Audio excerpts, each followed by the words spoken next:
Treasure on the island, on their way to the sea. Friday, October the 7th. From the very start of the autumn trip, the wild geese had flown straight south, but when they left Frieskandalen, they veered into another direction, traveling over western Värmland and Dasland towards Bohuslän. Well, that was a jolly trip. The goslings were now so used to flying that they complained no more of fatigue, and the boy was fast recovering his good humor. He was glad that he had talked with a human being. He felt encouraged when she said to him that if he were to continue doing good to all whom he met, as Thr Wy, it could not end badly for him. She was not able to tell him how to get back to his natural form, but she had given him a little hope and assurance, which inspired the boy to think out a way to prevent the big white gander from going home. "Do you know, Morten Goosey Gander, that it will be rather monotonous for us to stay at home all winter after having been on a trip like this," he said, as they were flying far up in the air.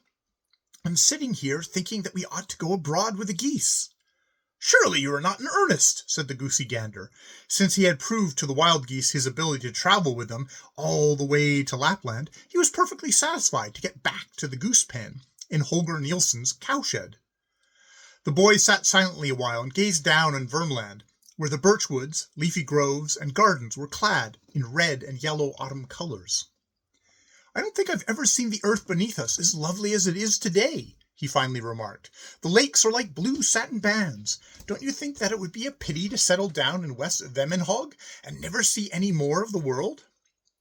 "I thought that you wanted to go home to your mother and father and show them what a splendid boy you'd become," said the Goosey Gander. All summer he'd been dreaming of what a proud moment it would be for him when he should alight in the house yard before Holger Nielsen's cabin, and show Dvntfl and the 6 goslings to the geese and chickens, the cows and the cat, and to Mother Holger Nielsen herself, so that he was not very happy over the boy's proposal. "Now, Morten Goosey Gander, don't you think yourself that it would be hard never to see any more of that is beautiful?" said the boy. "I would rather see the fat grain fields of Solderslat than these lean hills," answered the Goosey Gander. "But you must know very well that if you really wish to continue the trip, I can't be parted from you." "That is just the answer I had expected from you," said the boy, and his voice betrayed that he was relieved of a great anxiety. Later, when they traveled over Bohuslän, the boy observed that the mountain stretches were more continuous, the valleys were more like little ravines blasted in the rock foundations, while the long lakes at their base were as black as if they had come from the underworld. This, too, was a glorious country, and as the boy saw it, with now a strip of sun, now a shadow, he thought that there was something strange and wild about it. He knew not why, but the idea came back to him that once upon a time there were many strong and brave heroes in these mystic regions who had passed through many dangers and daring adventures. The old passion of wanting to share in all sorts of wonderful adventures awoke in him. "I might possibly miss not being in danger of my life at least once every day or two," he thought. "Anyhow, it's best to be content with things as they are."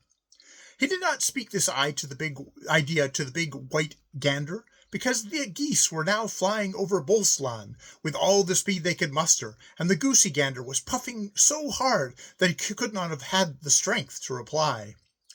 The sun was far down on the horizon and disappeared every now and then behind a hill. Still the geese kept forging ahead. Finally, in the west, they saw a shining strip of light, which grew broader and broader with every wing stroke. Soon the sea spread before them, milk white with shimmer of rose red and sky blue, and when they had circled past the coast cliffs, they saw the sun again, as it hung over the sea, big and red and ready to plunge into the waves.